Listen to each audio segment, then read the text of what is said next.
Patiri Amando ntiyari yegereye gusa Kristo, yama ari wa wundi yihereza Kristo, akabeshwaho na Kristo kandi akigisha abandi kubeshwaho na Kristo. Nta kindi kibanza rero Patiri Amando kimukwiye atari ukwiyicarira iruhande ya Yezu kumwe n'umuvyeyi wiwe Bikira Mariya, yama yambaza kandi atumirira abandi kwambaza. Bubahwa bepiskopi b'Eklezia y'i Burundi, bubahwa mwese muri mu ntwaro mwashitse ngaha kugira ngo dusangire gusenga, basaseredoti umukama, bihebeye Imana mwese, bubahwa baryango b'amaraso, namwe nshuti n'abakunzi ba Patiri Amando Kana. Mugani wa rya jambo nyakubahwa intumwa ya Papa mu Burundi yadushikiriza mu ntango z'inkuka y'imisa aduhoza, iyo Yezu ataba yararize ababajwe n'urupfu rwa mugenzi we Lazaro, vyari guhava bitugora ingene twosigura ko ku munsi nk'uyu tugaragaza umubabaro n'agahinda. Vyari kutugora mu gihe tuzi ko uyu mukunzi wacu Patiri Amando Kana yari umuntu yemera rwose izuka n'ubuzima buhoraho, kandi igihe cyose akaba yahora yama ariko aragaragaza yongera yigisha atarya umunwa ko uramutse abonye mwana akamwemera acaronka ubuzima buhoraho, kuko tuvyumvise mu nkuru nziza ya Yohani badusomeye uyu munsi. Vyari kutugora rero kuko twaba turiko turaririra utapfuye, kuko yiyinjiriye mu buzima.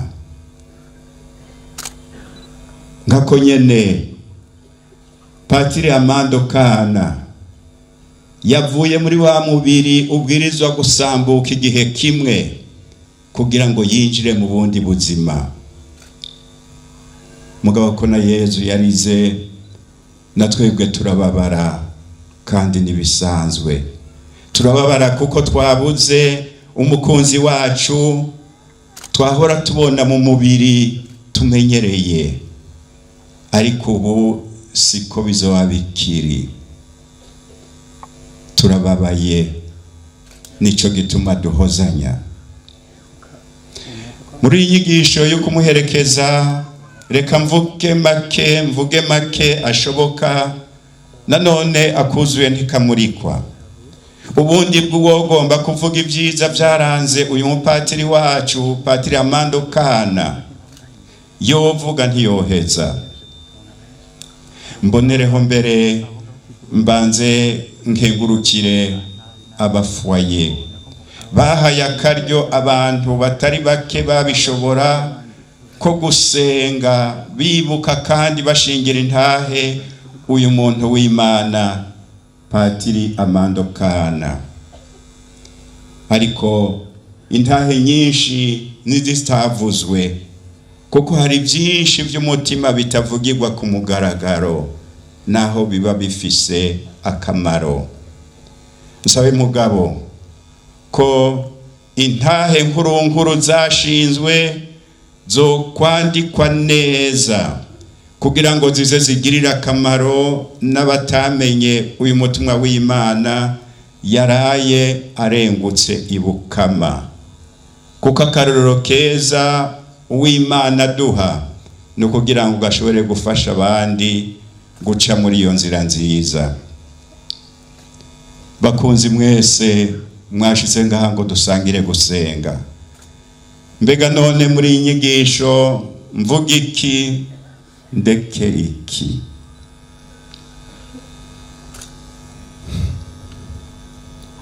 Reka mere nk'ushinga intahe nk'umwungera avuga umupatiri wiwe, kuko nta handi no bihera.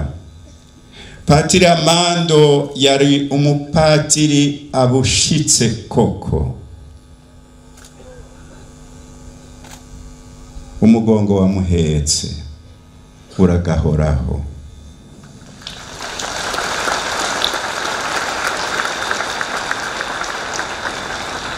Yari umupatiri w'umwigisha muhanuzi atazi kurya umunwa iyo hageze guhanura ngo abantu bakire.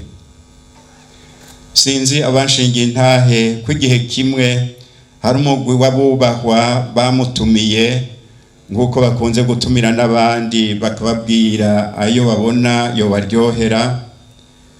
We rero ngo aragenda arabakurugutura yishimikije ijambo ry'Imana. Ahejeje bano batangura kurabana mu maso bati basha, nukuri nimuze tumukomera amashi, aratwubahutse naho turi abantu bahambaye.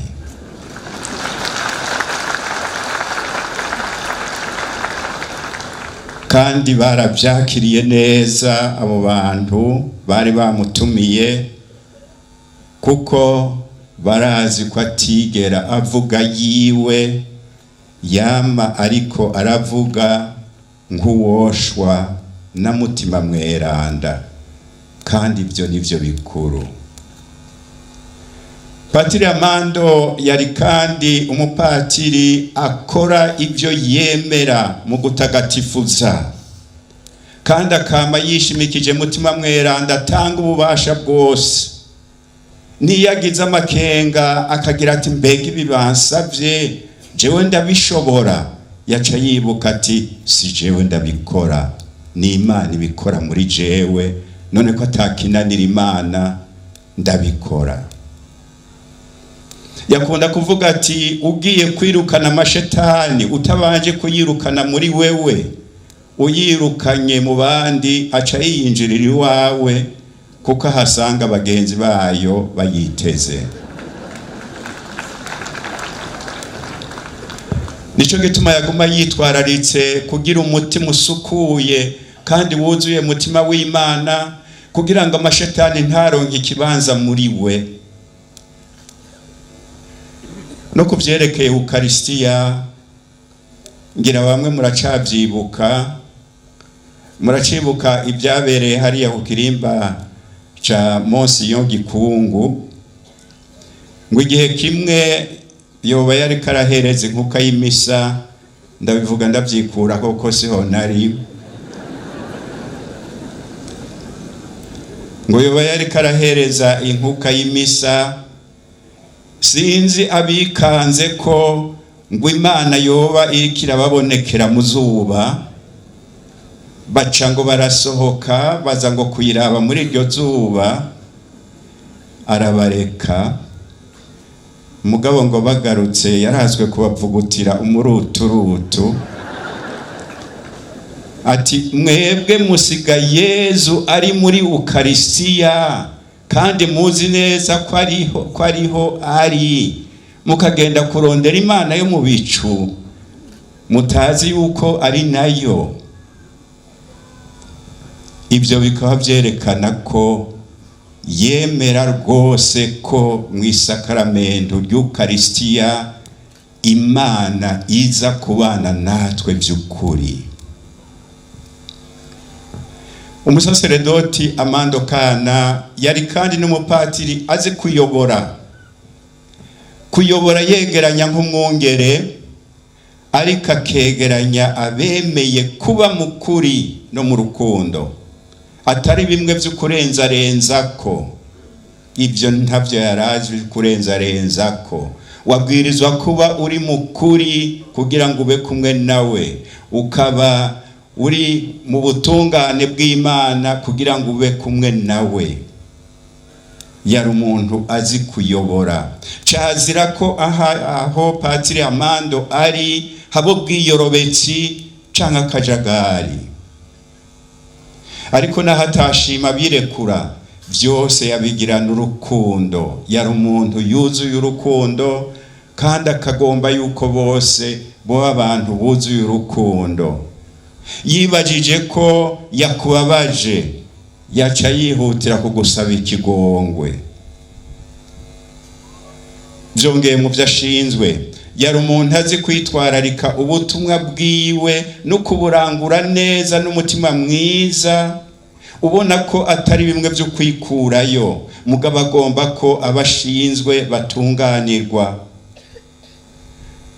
Ndibuka mu misi ya nyuma ngiye kumusezera ageze hariya mu bitaro, kubera ko nari namushinze muri bimwe, nari namushinze ko yoza araturonderera abasaseredoti beza bazi kwifungisha neza, bazi kugirisha imyiherero abasaseredoti. Muri iyo misi ya nyuma ari ku musego, bisigaye binamugora mbere kugira ngo ashobore kuvuga. Yarinanase ambonye ati na bwa butumwa bwo uzoza kutwifungisha naramaze kuburongora Musenye. Ati hazoza kanaka. Naramutangariye rwose, ndamushimira kubona yari mu bubabare nk'ubwo yarimwo, mugabo akabandanya yiyumvira ineza y'abandi nka Yezu. Naciye ndamubaza kuko twaganira byinshi, narinze ukwemera kwiwe. Yari umuntu yama ariko aravuga ati jewe sintinyi urupfu, kuko urupfu rugera Imana yabishatse. Yari umuntu rero yemera rwose kandi nyene atatinya urupfu, nico gituma twavugana byose. Naciye ndamubaza nti none woshima ko ndaguha ubutumwa nanje? Aramwenyura, murazi ko yarabizi, aramwenyura ati ego cane. Ndamubwira nti nibyaramuka bishitse ukarenguka vuba, urambaririra Yezu ibi nibi byerekeye diyoseze yacu, byerekeye abasaseredoti, byerekeye abihebeye Imana n'abakristo barayike. Umbaririre Yezu ibi nibi byerekeye ekleziya yacu n'Uburundi bwacu, ni kandi nanje ntuzunyibagire. Nibyongeye ikibanza kiboneka uzobandanya uranguriramwo ubwo butumwa bwose ndaguhaye, ni harya muri foyer de charité y'Ibujumbura ndakurungitse, ni kandi ntawe uzohagukura. Yarahimbawe cane rwose, ibigumbagumba biramufata, arakenguruka iteka ry'uko azokwigumira muri iki kigo, aha hari icoto c'urukundo hamwe n'abakunzi yitangiye imyaka 25 yose.